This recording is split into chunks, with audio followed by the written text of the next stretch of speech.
Pessoal da Amada Igreja, uma paz do Senhor Jesus Cristo, amém? Desde já venho pedir ao nosso Deus do céu que possa nos perdoar nossos pecados, nossas falhas, porque sabemos que essa geração não crê no Senhor e nas suas obras. A Bíblia, no livro de Lucas 21, versículo 11, nos remete que no final dos tempos haveriam grandes sinais no céu, amém? Por isso, preste bem atenção nesse vídeo, a qual vai rolar durante a minha fala, porque eu fiz uma coleta de um pouco de vídeos para que a gente possa prestar um pouco atenção. Eu venho pedir novamente a Deus que venha repreender o poder da serpente de plumas de nossas vidas, para que possamos receber a sabedoria do Senhor e o nosso Deus. Amém? Bom, comecei a conhecer Jesus Cristo aos 12 anos e batizei aos 14. Desde então sempre ouvi Deus falar. Às vezes foi até dado como louco, por tanto ver, ouvir, e poucos acreditavam que Deus sempre falou comigo. Por isso teve tempos de ser criticado, muitos, você ter um contato com o mundo espiritual. Às vezes para quem é nascido da carne é muito difícil. Você crê que vê anjos, você vê sinais no céu, você lê a Bíblia e entende da maneira correta. Então eu venho crescendo de uma forma muito com perseguição, com lutas. E hoje já estou com 36 anos. Fiquei desviado por um bom tempo. Fiquei no mundo das drogas, dos vícios, da prostituição. Parei tem 4 anos. E nesses 4 anos, pelo qual tenho andado com Cristo novamente, eu tenho ouvido Ele falar novamente comigo. Sei que às vezes para muitos diz que novamente voltei a ver demais de novo, ouvir demais de novo. Mas há 4 anos atrás tive uma experiência muito forte no monte ao orar a Deus. Quando 3h30 da manhã estava com um grupo orando, e quando deu o momento deles saírem do monte eu fiquei. E nesse momento eu vi quando uma bola de fogo ela desceu do céu, aonde uma nuvem cobria toda a volta do monte. E quando eu avistei aquela bola de fogo, o único sentimento ao qual me deu foi de se arrepender de tudo que fiz, de se arrepender dos meus próprios pecados, de dizer para Deus que o melhor ficou para o mundo, o pior ficou para Ele, porque o pecado tira o nosso melhor. Mas eu sei que nunca é tarde para poder buscar e poder adorar a Deus, amém? Bom, recebi também um sinal de Deus também, que não sei nem se posso se dizer um dom, que é de ver estrelas andando, estrelas que saem dos seus lugares.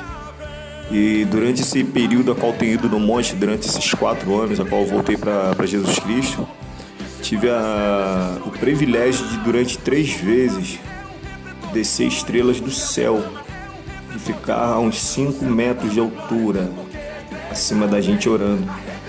E esse privilégio ao qual recebi não ficou só para mim no caso, porque Deus ele disse assim para mim, que quantos eu levasse no monte para orar a Deus e buscar, Deus também mostraria, para saber que Deus é Senhor e Deus também da minha alma e da minha vida. Então eu às vezes até chamo, às vezes tem pessoas que não acreditam, mas tem poucos que vão, e quando vão ficam maravilhados de ver a criação de Deus. E também no livro de Enoque,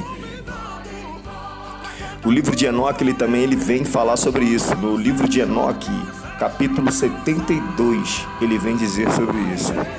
No livro de Enoque também ele vem dizendo sobre o caminho das luminárias. Ele fala também sobre o caminho do sol e o caminho da lua. Se a gente for estudar a Bíblia, no livro de Salmo 19, versículo 6, vai dizer sobre o caminho do sol. Se a gente for estudar sobre Josué 10, 12 a 13, a gente vai ver também que Josué orou, o próprio sol parou. A gente vê que quando o rei ele foi curado, o sinal a qual ele pediu que o sol voltasse 10 degraus atrás. Então a gente vê que realmente é o sol e a lua que andam, que passam pela terra. A ciência ela nos ensinou que é a terra que gira, mas a Bíblia nesses versículos ela diz que é o sol e a lua que passa por ela. No livro de Enoque ele entra com essa ousadia dizendo justamente sobre isso, que quando ele foi levado ao céu, ele conheceu toda a criação. Quando ele conhece toda a criação, ele vem explicando justamente sobre isso, sobre o caminho dos luminares. O que eu vejo hoje, durante a minha oração nos montes, é o caminho dos luminares, que são as próprias, você vê que só você vendo para você crer. São para mais de 40 estrelas, 100 estrelas andando. A gente vê toda noite, é o mesmo trajeto, é o mesmo rumo, porque Enoque refere-se ao caminho das luminárias. E a Bíblia, muitos vão dizer assim, mas é livro apócrifo, é pseudepígrafo, são livros banidos da Bíblia. Esses livros eles foram achados em 1958. Então eles não são livros apócrifos, são livros históricos, livros bíblicos. O livro de Judas ele cita o livro de Enoque. No livro de Gênesis cita o nome de Enoque. Então a própria Bíblia ela faz citações desse nome, amém? Bom, teve uma certa feita na minha vida que eu ouvi a Deus falar comigo e Ele disse para mim assim: vou eu te ensinar o livro do Apocalipse, mas é necessário que você entenda o livro do Gênesis. Aí naquele momento eu perguntei a Deus: poxa Deus, como que eu vou entender o livro de Gênesis para poder falar sobre Apocalipse? Se uma coisa não remete à outra. Aí Deus ele disse para mim assim: eu sou o Alfa, o Ômega, princípio, meio e fim. Deus naquele momento ele me dizia que não se pode aprender sobre o fim das coisas se não se entende o princípio da criação das coisas. E no princípio da criação, no Gênesis, no livro de Gênesis 1, versículo 2, ele vai dizer que Deus ele fez a repartição entre as águas.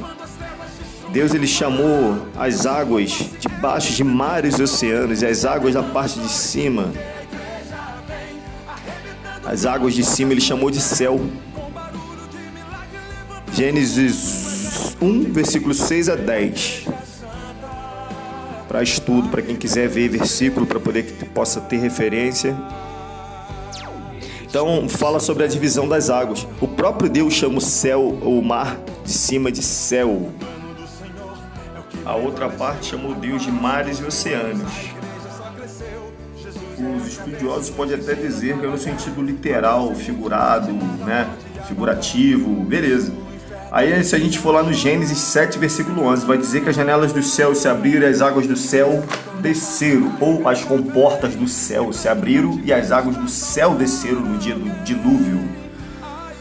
A gente vê o profeta João do livro de Apocalipse também relatar sobre as janelas do céu, a qual quando ele se depara com a janela do céu se abrindo e o anjo disse: João, suba cá. Bom, no livro de 2 Pedro, aqui a gente acha uma confirmação que a terra está feita no meio das águas. 2 Pedro. No livro de Salmos 18, versículo 15 a 16, se observarmos, também podemos ver, quando o autor do livro ele escreve, que ele clama a Deus, ele diz que viu os alicerces da terra descobertos, e ele afirma também que viu um mar acima, da onde desse mar ele viu o próprio Deus estender a mão do alto, porque ele olhava para o céu e clamava ao Deus do céu. E quando ele clamava a Deus, ele viu um mar ao lado de cima. É mais uma prova que existe um mar acima das nossas cabeças. Amém? E eu sei que são palavras que só pode discernir quem é espiritual, porque quem é nascido da carne é carne, quem é nascido do espírito contempla as coisas do espírito. E eu bem sei que Deus é espírito. E a Bíblia diz que não importa que seus adoradores o adorem em espírito e verdade. Por isso a palavra de Deus, se eu levo como um livro, ela vai ser somente um livro. Mas se eu crer que nela contém palavras de vida e vida eterna, assim será. Porque é pela fé. Amém? O apóstolo Paulo ele vai dizer que a nossa luta não é nem contra a carne nem contra o sangue, mas contra as hostes e potestades que habitam nas regiões celestiais. Amém? No livro de Daniel também, Daniel vai citar que um certo período da sua oração, a resposta da oração de Daniel não chegava. Porque ele ficou preso aonde? No mundo, no plano celestial, nas alturas. Até que teve que descer o anjo e pelejar para que ele pudesse receber a sua resposta. Então a gente sabe então que o abismo é abaixo e o céu é acima, ou plano celestial. Abismo, partes baixas. Céu acima. Então a gente vê que a batalha do crente ela é travada nas alturas, a batalha do cristão ela é travada no céu, no alto. Se a gente for citar a confirmação de 2 Pedro, no caso, Salmo, Paulo, Daniel, a gente vai ver que as afirmações deles que existe uma grande batalha no céu. Existe um livro chamado Apocalipse de Paulo. Paulo revela que no quarto céu é a morada dos demônios. No livro de Paulo, Apocalipse segundo Paulo, é pseudepígrafo ou pergaminho do Mar Morto. A gente vê que Paulo, na sua sabedoria, ele vem dizer: conheci um homem que não sei se em carne ou se em espírito, que foi levado aos céus e viu coisas inefáveis aos seus olhos. Paulo ele não citou nesse livro o que ele viu, o que ele ouviu, mas existe esse pseudepígrafo a qual o apóstolo Paulo ele cita o que ele viu dentro dos céus, aonde Paulo ele se depara com o Espírito Santo e é levado naquele momento pelo caminho de Damasco, a qual o Espírito Santo leva ele, e ele fica cego durante esses 3 dias, e nesses 3 dias ao qual ele teve essas visões a respeito dos céus. Bom, vou novamente fazer uma oração a Deus, porque eu sei que a palavra de Deus diz que as setas que demônios lançam, a palavra de Deus ela vai dizer sobre o Deus desse século, e quando eu era novo me foi revelado um demônio, e esse demônio cujo nome dele era serpente de plumas. Esse demônio, se você for estudar na mitologia, você vai ver que é um demônio responsável e guardião pela palavra e os livros. Interessante que esse demônio é o que tira o conhecimento do homem. Por isso, novamente, eu venho orar a Deus e repreender esse demônio, amém? Olá, Senhor Deus eterno Pai, nessa noite, nessa hora, Deus amado de hoje, Pai, venha, Deus amado, repreender, Deus amado, este demônio, Pai, a qual se situa, Deus amado, como serpente de pluma, Pai, que se diz guardião dos livros, ó Pai, da Tua palavra, Pai. É este demônio, ó Pai, a qual é responsável, Deus amado, pela ignorância humana, Pai. É responsável, ó Pai, por distribuir sabedoria para quem bem quer, para quem bem deseja, Pai. Por isso, repreendo, ó Pai, toda a ação deste demônio, ó Pai, para aqueles que ouvem, ó Deus amado, este áudio, ó Pai, para que possa, Deus amado, adquirir sabedoria e conhecimento dos céus, ó Pai, para que essa geração, ó Pai, venha se arrepender dos seus erros, ó Pai, dos seus pecados, ó Pai, para que essa geração, ó Pai, possa ser arrebatada por Ti naquele grande dia, Pai, porque sei que está perto, ó Pai, da Tua vinda, Pai, amém? Bom, nesse próximo livro, a qual iremos ver, Ezequiel 28, versículo 9. Quem já leu Ezequiel 28 vai entender que se refere a um ser divino, onde fala que esse ser divino morava no jardim, onde ele andava sobre as pedras de fogo fumegante, onde ele tinha nas suas vestes todos os tipos de riquezas, de joias, de ouro, de prata, de topázio, de jaspe, né? Referentes àqueles tipos de joias. O que eu quero citar nesse momento é que ali se falava com um ser divino. E no versículo 9, no capítulo 9, no versículo 9 do capítulo 28, aonde vai dizer assim: pois eis que agora eu te torno um ser mortal. Se a gente entender que era um ser divino e foi sentenciado a um corpo mortal, eu posso dizer para vocês que Satanás ele tem um corpo físico, sim, neste momento. Que Satanás ele só espera por um momento da sua vinda. No outro versículo, um pouco abaixo, também no 9, onde vai dizer assim: pois eis que agora eu te aprisiono num túmulo de água. A gente está lendo a Bíblia, a gente está entendendo.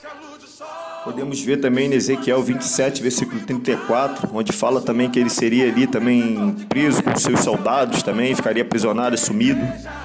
Mais uma afirmação. E também podemos citar novamente também, se para quem quer também ler, gosta de leitura também, o livro de Gênesis segundo Melquisedeque também, onde vai citar como era a formação dentro do céu, o que Satanás fazia dentro do céu, aonde confirma essa palavra desse primeiro jardim. Então é bom que você também possa estudar, porque não adianta você só querer ouvir o que eu digo se você também não fazer a sua leitura bíblica e tirar suas próprias conclusões, amém? E também, quem conhece a Bíblia também, para que nunca se esqueça com o nome do demônio, da potestade, o principado, pela qual Daniel também lutou, que se chamava o príncipe da Pérsia, né? Que agia onde? Nas regiões celestiais. A gente vê no livro do Apocalipse 18, versículo 14, porque é a mesma história do rei de Tiro, onde fala, né, sobre o reino, sobre suas riquezas, sobre suas joias, sobre aqueles que se enriqueceram. No livro de Apocalipse confirma novamente a passagem de Ezequiel 28, sobre a passagem de Tiro, onde a gente pode ver que refere-se ao próprio anticristo, ou a própria besta, ou o anti-Merushinai, o anti-Messias, o anticristo, para aqueles que creem de qualquer forma, né? Que é a besta, né? Dizendo assim, né? Então vamos só recapitular. No livro de Gênesis afirma que o mar é no céu. No livro de Ezequiel fala sobre um ser celeste com um corpo mortal, a qual recebera por sentença um corpo mortal, um corpo físico e preso num túmulo de água. No livro do Apocalipse mostra a besta que surge do mar, Apocalipse 13, onde se refere ao primeiro monstro. O primeiro monstro, esse refere-se à multidão. O mar refere-se realmente à multidão nesse momento. Aonde há muitos anos eu tive uma visão sobre essa besta. Na minha visão, as 7 cabeças são referentes às 7 igrejas, aos 7 candelabros, aos 7 caminhos, as 7 características de igrejas que levam o homem a Deus. As 7 igrejas. Os 10 chifres são referentes às 10 leis que serão quebradas nas 7 igrejas. Pois a besta vem com 7 cabeças e 10 chifres. Cada chifre é o diadema de blasfêmia, que realmente significa que ela vai blasfemar contra as 10 leis do Senhor dentro das 7 igrejas referentes que agradam a Deus, ou os 7 candelabros. Blasfemar. A lei...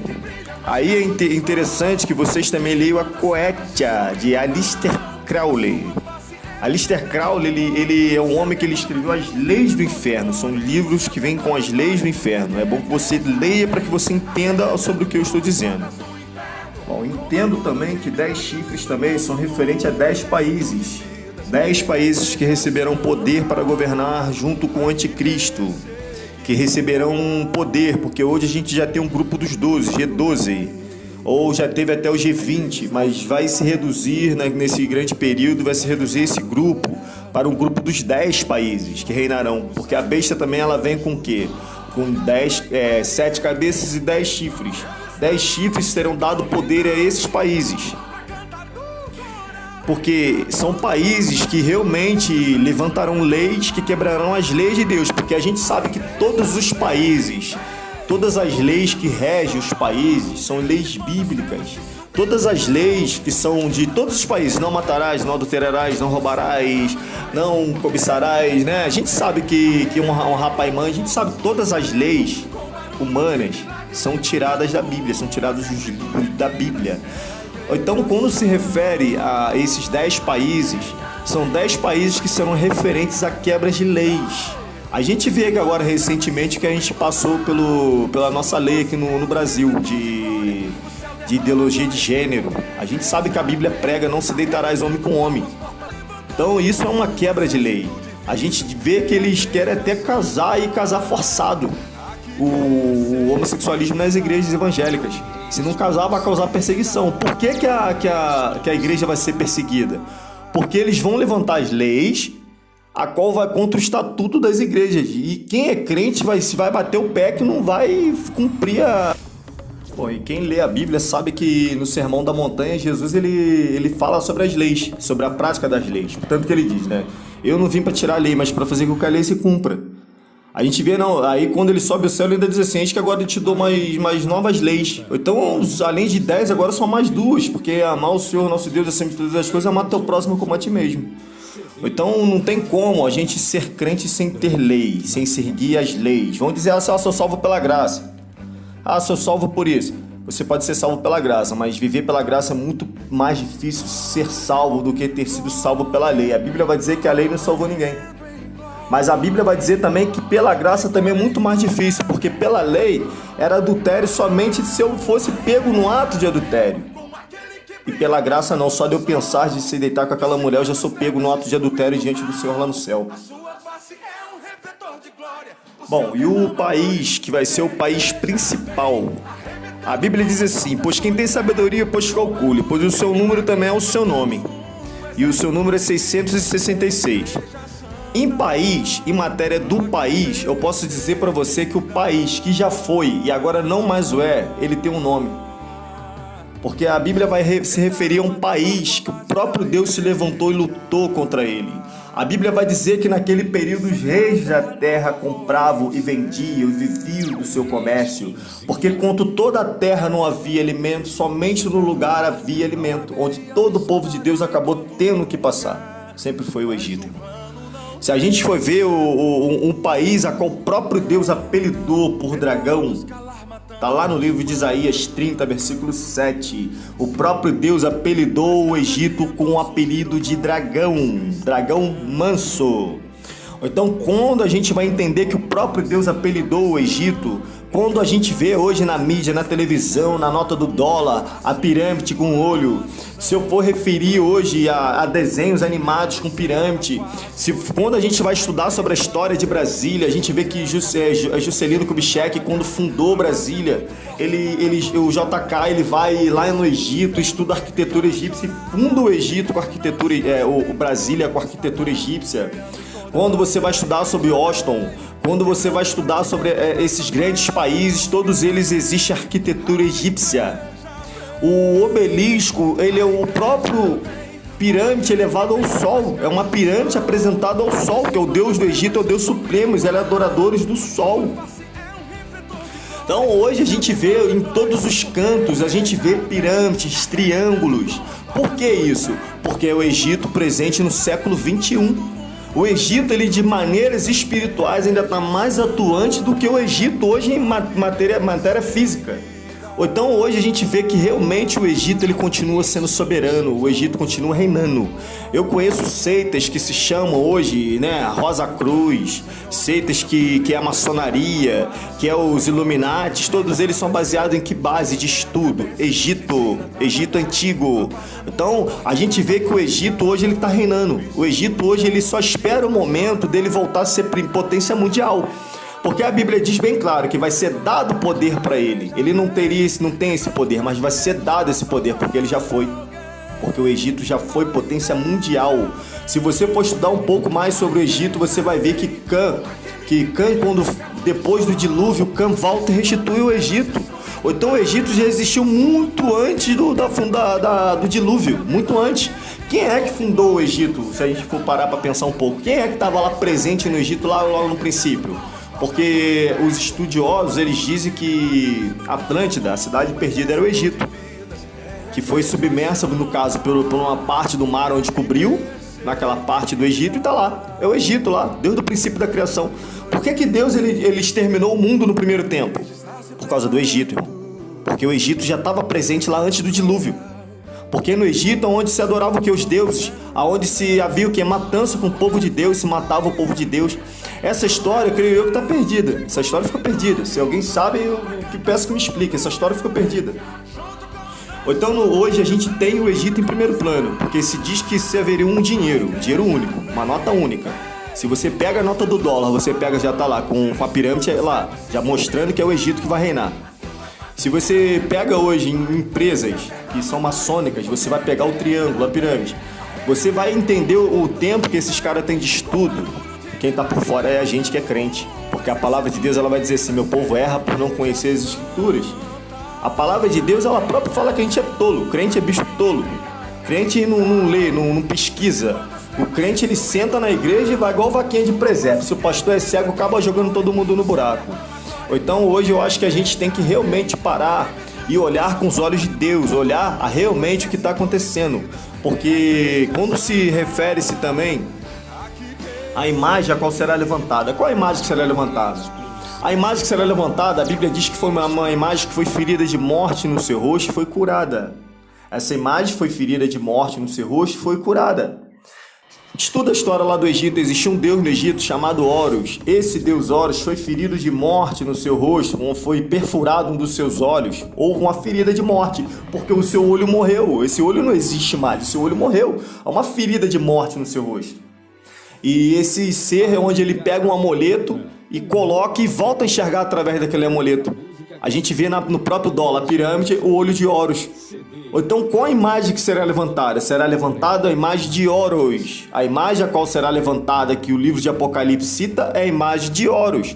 Mas qual a história por trás de Horus? A história por trás de Horus, se você pegar a Torá, ou você pegar um pseudepígrafo chamado Caverna dos Tesouros, você vai entender que simplesmente é a imagem de Caim.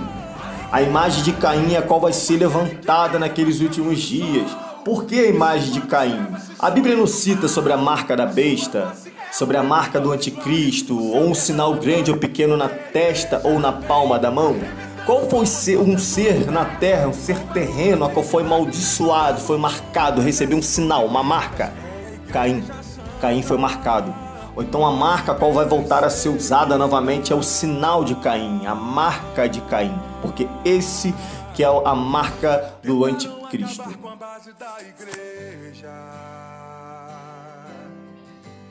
Bom, não posso dizer que seja uma afirmação minha, mas a Bíblia diz que o número do homem é o 6. Se você pegar Adão, é o número 6, Eva, o número 6, Caim, o número 6. Ou então a gente pega 666, ele é a terceira pessoa, ele é o número 66, ele é a terceira pessoa. A gente vê que quando 7 nasce, o número dele mudou, o nome passou a ser 7, para que se quebrasse essa maldição. Ou então o número 6, que é o número maldito, porque Adão pecou, Eva pecou, Caim pecou. Quando Deus ele transforma no número 7, o homem no número 7, Deus ele torna o cidadão perfeito. A gente vê Enoque foi o 7º nascido, 7º da sua geração, 7º da sua linhagem. Onde está Enoque nos dias de hoje? Enoque foi arrebatado, Enoque foi levado por Deus, porque Deus não terminou o mundo na criação no 6º número, não, ele terminou no 7º, porque é a perfeição do nosso Deus. Então só para pensamento, para que você pense, refira-se ao número 6. O número 6 é um número de maldito, um número amaldiçoado, um número de homem, amém? Bom, eu já fui criticado por dizer que Lúcifer está aprisionado, certo? Mas só um pensamento. O pensamento, porque eu não tenho hoje, assim, né? Eu não estudei para poder falar sobre isso nesse áudio. Então vamos somente referir. A gente sabe que o poder de todo mundo, de toda a terra, foi dado na mão de Adão. Satanás, ele veio e roubou o poder da mão de Adão. Se Adão tivesse, quem estaria reinando no mundo seria Adão.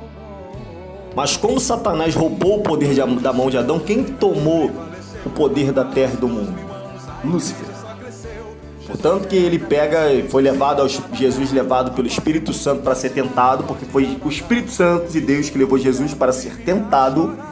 A gente vai entender que Lúcifer, Satanás, diabo, a qual estava presente naquele tempo, tentou Jesus de várias formas.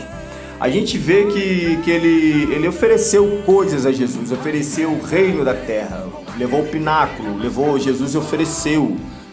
Então a gente vê que Satanás realmente teve poder, mas Jesus ele veio e tomou o que Adão perdeu. Jesus tomou o que Adão perdeu. Jesus tomou o poder da chave da morte e do inferno. Jesus novamente tirou o poder das mãos de Satanás. E Jesus nesse período aprisionou Satanás.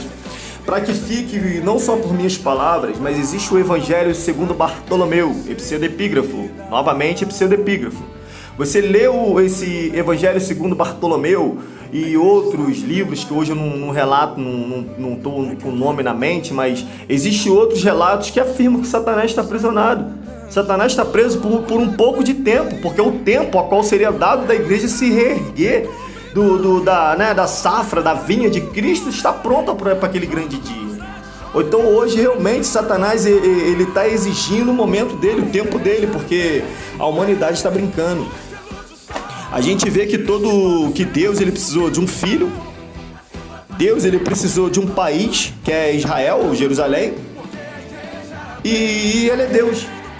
A gente vê que são 3 coisas que compõem o reino dos céus. Se compõe por um Cristo, se compõe por um país e se compõe por um Deus. São três pessoas, 3. E a gente vê que o reino das trevas também tem. Ele tem um falso Cristo, que é Horus. Ele tem um Deus, que é o Deus, no caso, que é o próprio Lúcifer, a besta. E ele tem um país, que é o Egito. Então são as 3 peças que compõem o reino das trevas. São um país, um Cristo e um Deus. Assim como o povo de Deus também tem. A gente tem Deus, a gente tem Israel, Jerusalém, e a gente tem também o nosso Deus do céu, amém? Então são as três peças que compõem. E quando a Bíblia ela vem dizer sobre a segunda besta, a que sai da terra, a que vem com 2 chifres e falava semelhante ao cordeiro. Agora, é simples você entender assim. Meu Deus do céu, olha bem claramente a estátua de Baphomet. Olha a estátua de Baphomet. 2 chifres. As criancinhas em volta. Deixai que venham minhas criancinhas, pois é delas o reino dos céus. Você olha já novamente do Egito. Da onde é adorado Baphomet? Baphomet é adorado aonde, igreja? Baphomet é adorado novamente no Egito. É um dos deuses do Egito. Novamente está lá o cordeiro do diabo lá, o que falava semelhante ao cordeiro, olha lá.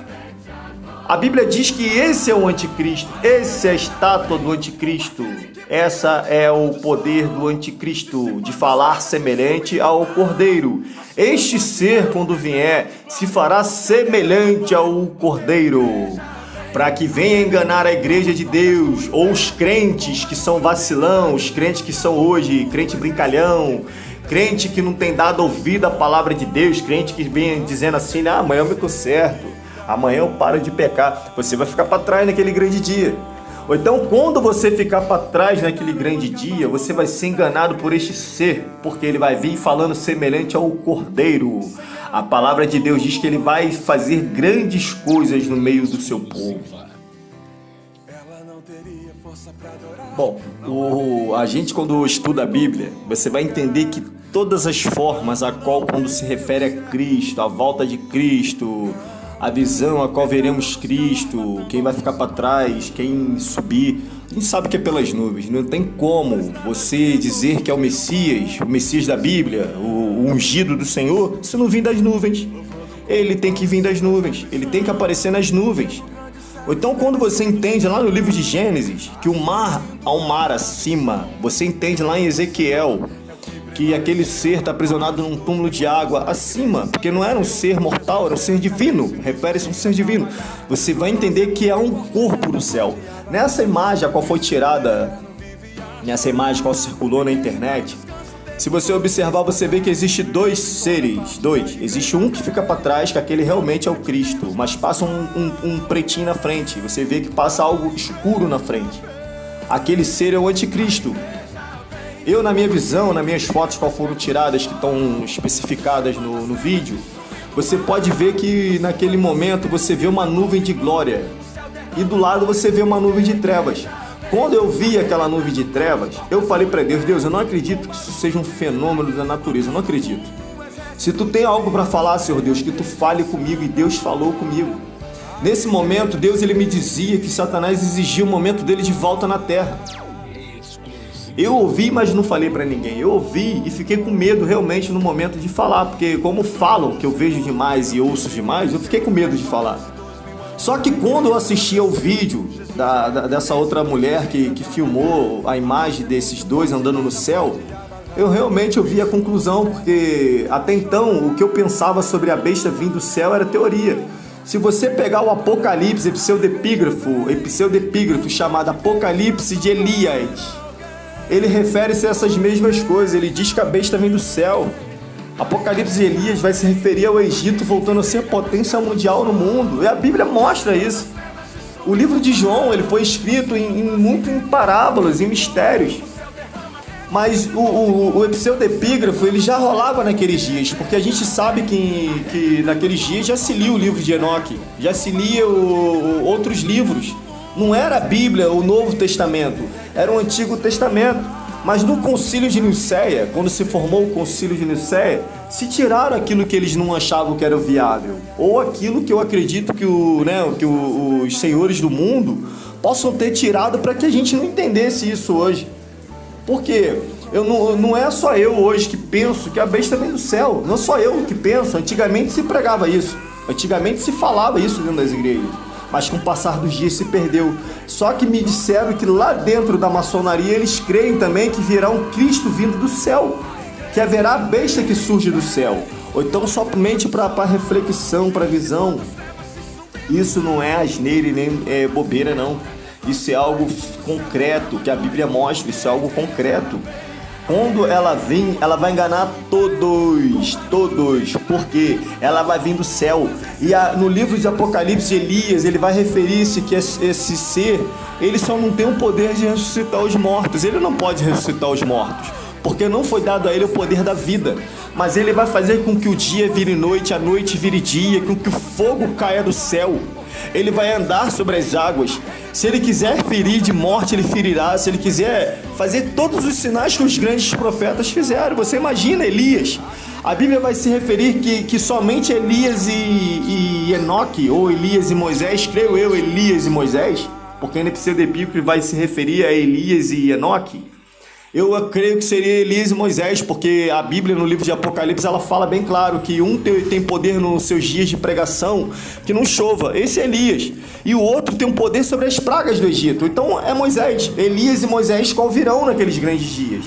Eu creio que Enoque é o homem da caneta da roupa de linho branco, que é o homem que escreve, que é o dado pelas escritas do mundo, dos feitos dos homens na terra. Porque se você entender no livro de Enoque, foi dado a ele uma caneta de ouro e uma roupa de linho branco. E você vai ver várias vezes na Bíblia esse ser passeando, esse homem passeando, o homem da roupa de linho branco. A Bíblia, quando fala do homem da roupa de linho branco, não fala do anjo da roupa de linho branco. Refere-se ao homem da roupa de linho branco. Então esse é um homem, e esse é Enoque, a qual passeia pelo tempo, pelos séculos. Como a gente vê Elias, né?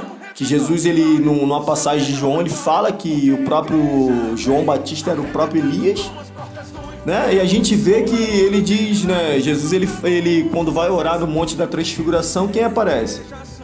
Moisés e Elias, irmão.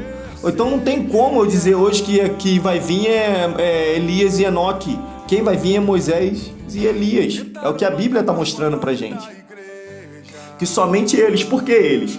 Porque no Moisés ele lutou contra o faraó, lutou contra o Egito e venceu. Ele foi o único homem que lutou contra o Egito, foi levantado como Deus no meio dos homens, lutou contra o Egito, contra a primeira besta e venceu. Aí a Bíblia ela vai novamente mostrar que Elias ele venceu o anticristo. Elias foi aquele que venceu os falsos profetas. Elias lutou contra os falsos profetas. Moisés lutou contra o anticristo e contra o Egito.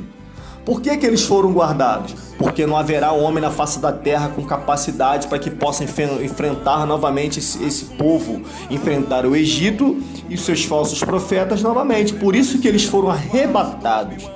Porque eles foram elevados a um grau de fé muito elevado. Porque na terra não haverá fé tamanha deles novamente.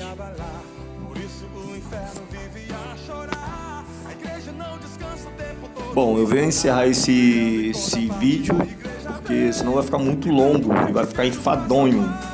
E não quero enfadar ninguém com meus pensamentos, com as minhas revelações, tá? Então eu peço que você, se puder se inscrever nesse canal, se inscreva. Se puder também divulgar este áudio, esse vídeo, também agradeço a cada um de vocês também. E que mesmo que você pense às vezes, é heresia, isso é uma herege. Pode pensar que é heresia. Agora espera o dia que Jesus Cristo vir, que tu vai ver como é que eu sou herege. Aí você vai falar assim, que menino ele é herege, né? Então fica aí pensando, acreditando que seja heresia, porque quando Jesus voltar, que todos esses sinais acontecer, não esquece que eu te avisei antes. Só não esquece que, tipo assim, aquele irmão herege te avisou que aquele que veio do céu depois do arrebatamento não era Jesus Cristo não, tá? Então não se engane quando ele dividir riquezas, quando ele sarar tuas feridas, quando ele te fizer você se sentir bem e viver bem nessa terra. Porque tu lembra que o Cristo a qual a gente prega, ele pregou. E lá no livro de Mateus ele diz assim, não juntei riqueza na terra onde a traça ferrugem consome. Ele diz que nas leis para não matar. E naqueles dias vai ser bem claro que a morte vai habitar no meio de vocês, porque eu sei os tipos de sacrifício que vão agir, né? Que no livro de Ezequiel vai falar, no livro de Daniel vai falar, as adorações a deuses pagões. Quando ele fundar o ecumenismo no meio de vocês, que vai fundir todas as religiões, porque ele vai dizer naquele momento que vai ser aceito, porque se ele é o Cristo, ele liberou, vai ser aceito. Então a Bíblia diz, não adorais, não levantará imagem, nem escultura de outros deuses perante mim. O próprio Deus diz assim. Então, quando chegar naquele último dia que tudo isso acontecer, pode lembrar assim: poxa, aquele irmão Rodrigo, realmente aquele irmão era herege. Mas ele falou a verdade para nós, amém?